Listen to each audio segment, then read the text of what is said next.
Shalom, selamat pagi, salam sejahtera bagi saudaraku yang dikasihi Tuhan. Dimanapun saudara berada, doa saya saudara tetap baik dan teruslah penuh semangat pengharapan di dalam Tuhan kita. Sebelum kita melakukan aktivitas pada hari ini, mari kita meluangkan waktu untuk mendengar dan merenungkan firman Tuhan. Biarlah Roh Kudus menerangi hati dan pikiran kita, sehingga firman Tuhan bekerja dengan leluasa, menuntun dan mengarahkan kehidupan kita untuk dapat melakukan hal-hal yang baik dan yang benar sesuai dengan kehendak Allah. Marilah kita berdoa. Segala puji dan syukur kepadamu ya Tuhan atas segala kebaikan dan kemurahan-Mu yang senantiasa menyertai kehidupan kami sampai pada hari ini. Seperti hari-hari yang telah kami lewati, kami yakin dan percaya Engkau akan menyertai dan memberkati kami hari ini di dalam segala aktivitas dan pekerjaan kami. Ya Tuhan, kami mau belajar dalam firman-Mu. Ajarilah kami untuk mengerti firman Tuhan dengan baik, sehingga firman Tuhanlah yang menuntun arah langkah hidup kami, menuntun kami untuk dapat melakukan setiap pekerjaan kami dengan baik di dalam takut akan Tuhan.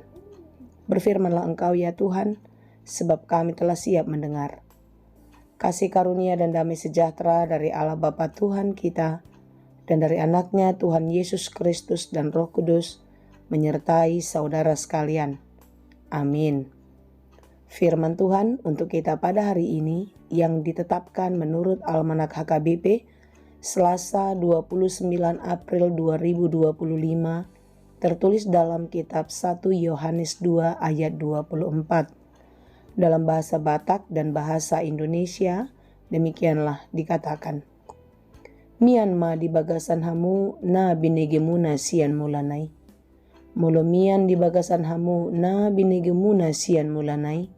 Mian nang hamu di bagasan anaki, dohot di bagasan amai.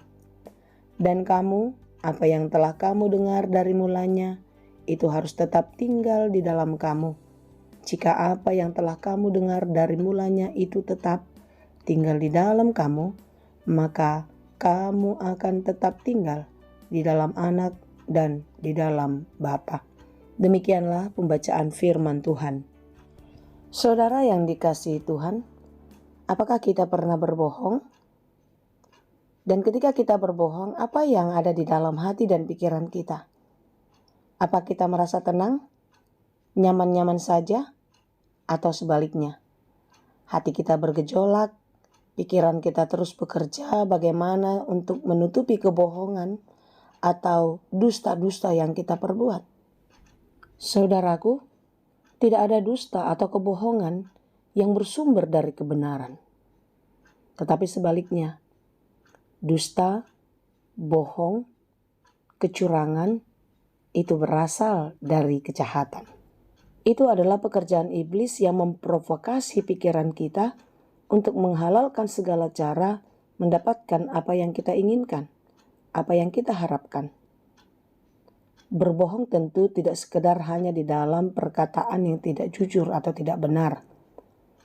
Tetapi justru berdusta atau berbohong adalah suatu bentuk penyangkalan terhadap suatu kebenaran. Bagaimana seorang pendusta itu memutarbalikkan fakta untuk menutupi segala sesuatu yang nyata. Saudara-saudara yang dikasihi Tuhan, sangat jelas seorang yang berbohong adalah musuh Tuhan. Dia adalah sahabat iblis. Di dalam dirinya pasti tidak ada kebenaran.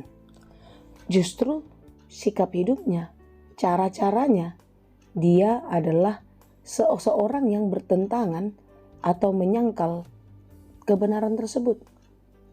Oleh sebab itulah dikatakan kalau pendusta itu adalah musuh Allah. Saudara-saudara yang dikasihi Tuhan, apa maksudnya seorang pendusta adalah musuh Allah? Karena memang pendusta itu akan menyaksikan atau menyatakan sesuatu yang tidak benar, sesuatu yang tidak setia, yang tidak taat di dalam kehidupannya. Pesan firman Tuhan hari ini kepada kita diajar untuk tetap setia, untuk tetap taat, seperti apapun keadaannya. Ketika kita telah mendapatkan kasih karunia Allah dan merasakan banyak berkat-berkat Tuhan di dalam kehidupan kita, Tentu itu kita mengerti dan kita terima berdasarkan firman Tuhan yang kita dengar dan kita pelajari selama ini.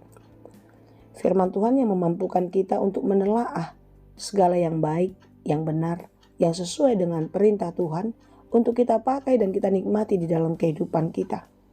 Tetapi sebaliknya, firman Tuhan juga lah yang mengingatkan kita dan mengajar kita serta mengarahkan pikiran kita untuk tidak melakukan hal-hal yang tidak sesuai dengan kehendak Allah. Artinya apa saudara-saudara? Firman Tuhan telah mengajarkan suatu kebenaran yang mutlak, yang nyata dalam kehidupan kita, untuk tetap kita lakukan di dalam kehidupan ini, agar hari-hari hidup kita selalu berdasarkan firman Tuhan. Itulah sebabnya penulis kitab 1 Yohanes ini mengingatkan kita supaya kita tetap setia dengan apa yang telah kita dengar, dengan apa yang telah kita baca berdasarkan firman Tuhan.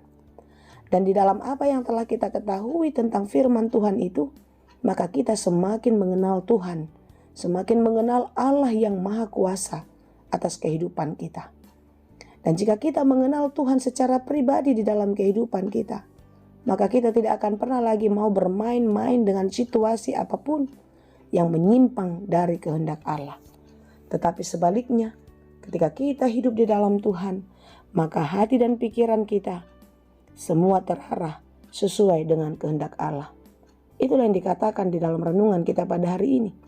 Jika apa yang telah kamu dengar dari mulanya itu tetap tinggal di dalam kamu, maka kamu akan tetap tinggal di dalam Anak dan di dalam Bapa.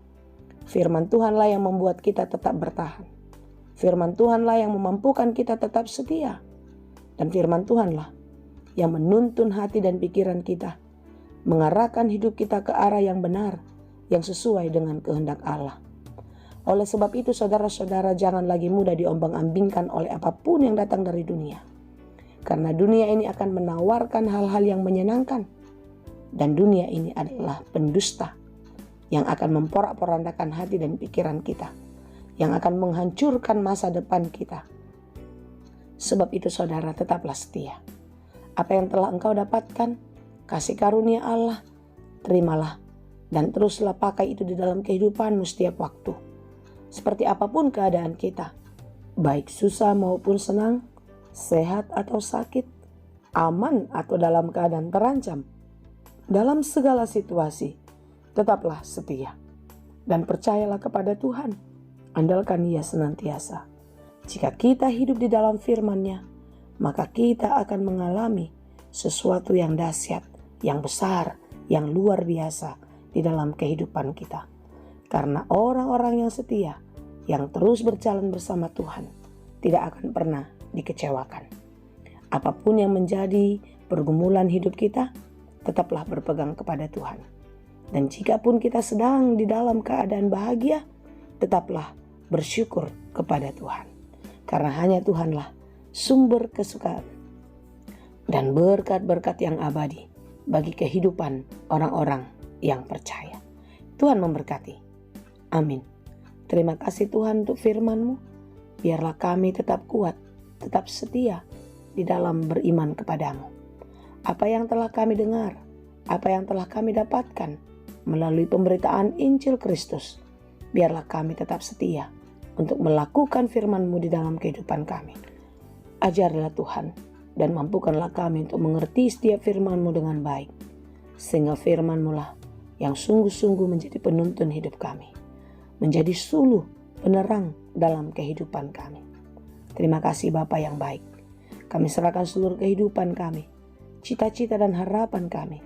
Kiranya Tuhanlah yang memberkati apapun yang sedang kami kerjakan. Ajarilah kami untuk dapat melakukannya di dalam takut akan Tuhan. Berkatilah perencanaan kami. Biarlah semuanya sesuai dengan kehendak-Mu. Berikan kesehatan, kekuatan bagi saudara kami yang sedang sakit dan juga yang sedang lemah imannya. Biarlah hatinya tetap percaya dan terus teguh berpengharapan kepadamu. Engkaulah yang memulihkan dan memberi kekuatan kepada mereka. Demikian juga saudara kami yang berduka cita. Engkaulah yang memberikan penghiburan. Terima kasih Tuhan, kami serahkan seluruh kehidupan kami, di dalam Yesus kami berdoa. Anugerah Tuhan kita Yesus Kristus, kasih karunia Allah Bapa, dan persekutuan Roh Kudus, itulah kiranya yang menyertai dan memberkati kamu sekalian. Amin.